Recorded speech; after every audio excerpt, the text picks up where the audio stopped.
Samantala mga ka-RSP, sa bawat gupit, may kwentong tagumpay na naghihintay. Kaya kilalanin natin si Ronnie Burak, isang ordinaryong tao na nag-transform ng kanyang passion sa pagsasaayos ng buhok into a successful barbershop business. Panoorin po natin yan dito lang sa Negosyo Tayo.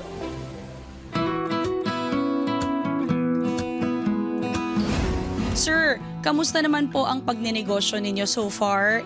Yung paggugupit po kasi matagal ko na po talagang ginagawa mula po nung pagka-graduate ko po ng elementary. So sinusubukan ko na po siyang gawin kasi sa Bicol po kasi libangan lang po namin yung paggugupit. So after po basketball, maggugupitan na po kami ng mga tropa. Paano kayo natuto, sir, maggupit?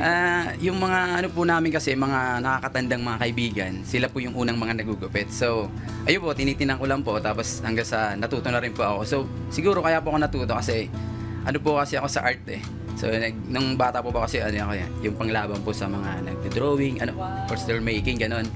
So, siguro na-turn ko po siya sa paggugupit dahil para rin nag-art po kasi yun eh. Balita ko, sir, prior to entering this barbershop business, isa po kayong factory worker. Dahil probinsyano nga po ako, mahihain po eh. So, nag-factory worker na po muna ako dahil yun yung, kasi high school lang po ako eh. Yung factory worker po kasi, 5 months po, may endo na naman. So sabi ko, di pwedeng tumanda ako ng ganito. Kaya nag-isip po ako na, why not, balikan ko kaya yung passion ko. Ayun na nga po, so tinuloy ko na po yung paggugupit hanggang sa, siyempre nag-start po sabi ng talaga, magkano lang gupit po nung time na yun, 25. Ang goal ko lang is, mag-put up ng negosyo, mag-put up ng, hindi nga negosyo tawag ko eh, mag-put up lang ng gupitan dun sa bahay lang namin. Kasi gusto ko lang po makakain yung pamilya ko ng 3 times a day, makasuporta lang sa kanila. Kaya lang hindi po pala ganun kadali. Dahil nung umpisa po, dadaan-daanan ka lang po ng mga tao, di ka naman po kilala eh. Makagupit ako 2, 3. So parang gusto ko na pong sumuko. Kaya lang sabi ko hindi pwede kasi may pamilya eh. Hindi pwede sumuko. Kailangan lumaban. Hanggang sa naisip ko po na why not mag-isip kaya ako ng ibang paraan. So nagbenta po kami online ng kung ano-ano na mga para makasurvive lang po sa pang araw-araw. Opo. Hanggang sa ngayon po ay meron na po akong 3 branches na rin po. Congratulations!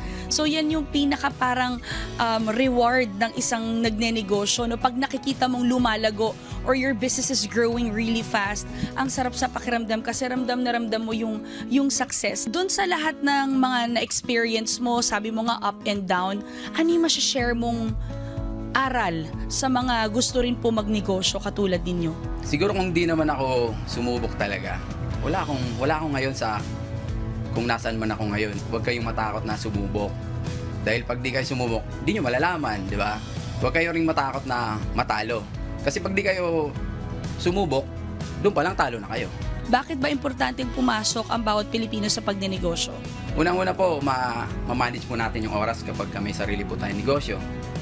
Pangalawa po, makakatulong po tayo sa sambayan ng Pilipino kasi makakapaggawa po tayo ng mga trabaho. Yun po napaka-importante po kaya huwag po kayong matakot na magnegosyo.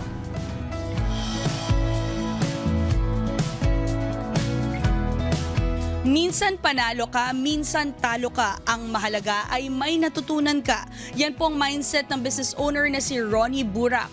Tuloy-tuloy pa rin po ang pagbabahagi namin sa inyo ng inspiring business stories, mga kanegosyo. Kaya naman tara, negosyo tayo!